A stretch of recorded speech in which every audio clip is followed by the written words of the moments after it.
Mamshi, it's me again, your Mamshi Madiskarte. And for today's video, magluluto tayo ng adobong hito. Ayan, maglalagay muna tayo dito sa ating kaserola ng sibuyas. Hiwan ako ng sibuyas, yung ating ginger o luya para mawala yung lansa. Tapos, bawang. Ayan. Tapos, spread lang natin sa ilalim. At ayan, lagay natin yung hito. Napakalaking hito ito mga kamamsi. Kaya malaki din yung kanyang ulo. Sarap ng ulo nito mga kamamsi. Itong hito na to, itong adobong hito na ito, baon namin sa school. Kaya nga lulutuin na natin ngayon para meron kaming baon sa school. Yes, sino nag-uulam sa inyo ng hito? Yung iba kasi ayaw nila eh. May tamang may tamang paglinis ng hito na ito. Mama, share ko sa inyo paano. Tapos, ito, huwag mong ilalagay lahat yung mga rekado sa ilalim. Magtira ka para sa ibabaw. Para ilagay, may rekado sa ilalim, may ilalagay mo din ng mga rekado sa ibabaw. So, lagyan natin ng bechin.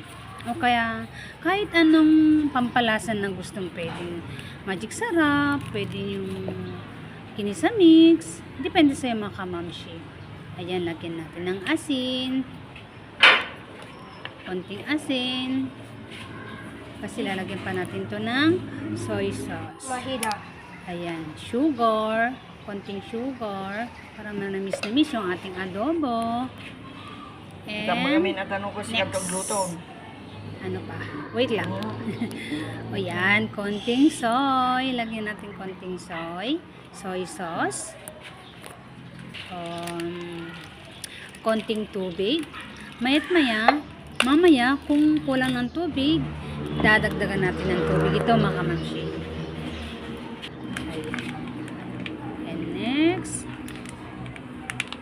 And next mga kamamshi, lagyan din natin ng margarine. Depende kung anong margarine ang available sa inyo.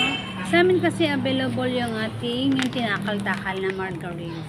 Ayan. Hindi ko pa binubuksan yung apoy Nilagay muna natin lahat ng mga rekado. Saka natin i-start yung ating apoy. Ayan, lagyan natin ng margarine. Ayan. Binuksan ko na yung kalan. Ay, dumikit yung ating margarine. Dumikit. Ayan, takpan na natin. Pag kumulo-kulo yan mga kamamshi, saka natin magdadagdag tayo ng ibang rekado.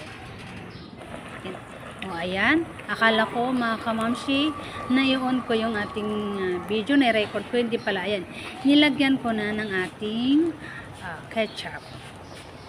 Ayan, lalagyan din natin ulit. Kulang pa, kaya dagdagan natin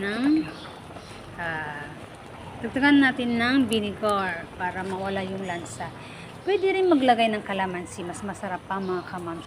Oo mga kamamshi, tamang narinig mo, mas masarap pa yung kalamansi na ipipigain ihalo kaysa yung sa vinegar. Pero okay na yan, depende sa iyo mga kamamshi kung anong gusto mo.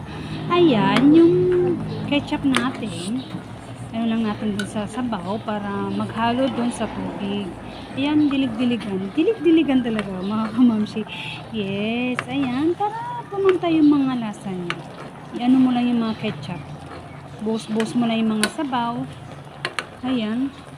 Para hindi madurog yung ating isda. Ayan. Iano mo lang yung sabaw-sabaw niya. Para maghalo yung lasa niya. O, diba? Alam mo ba mga kamamshi, ang tamang paglinis nito, linisan mo ito ng asin at saka suka. O yan. Tiblan mo na rin. Dapat malinis ang pag-ano mo nito ng paglinis mo ng isda na to. Itong hito na ito kasi pag hindi tamang paglinis nito, malansa. Next time, kung magluluto na naman ako nito, ipapakita ko sa iyo kung paano yung tamang paraan ng paglilinis ng isdang hito. Ayan, timplahan mo naman kung kulang ng tubig, kulang pa yung tamis-tamis niya, lagyan natin yung konti. Ayan, kulang yung lasa niya kaya dinagdagan ko ng ketchup. Ayan, hindi pwedeng sobra nung luto nito mga kamamshi kasi madudurog. Huwag halo ng halo. Ayan, Ano mo na yung mga sabaw-sabaw sa ibabaw para hindi ka halo ng halo. Pag halo ka ng halo, madudurog yung isda. Ayan. Depende na sa'yo mga kamamsi kung ano yung lasang gusto mo, maalat, maasim-asim. Magdagdag ka na lang, ha? Alright, ayan, tapos na, luto na. Ganyan mga kamamsi, oh. Konting sabaw-sabaw lang. Yan, luto na yan. Thanks for watching mga kamamsi. That's it. Bye and God bless. Pagpalain po tayo ng ating Panginoon. Ayan. Pwede na tating kumain. Labas nyo na yung mait-init na kanin nyo. Hanggang sa muli mga kamamsi. Bye!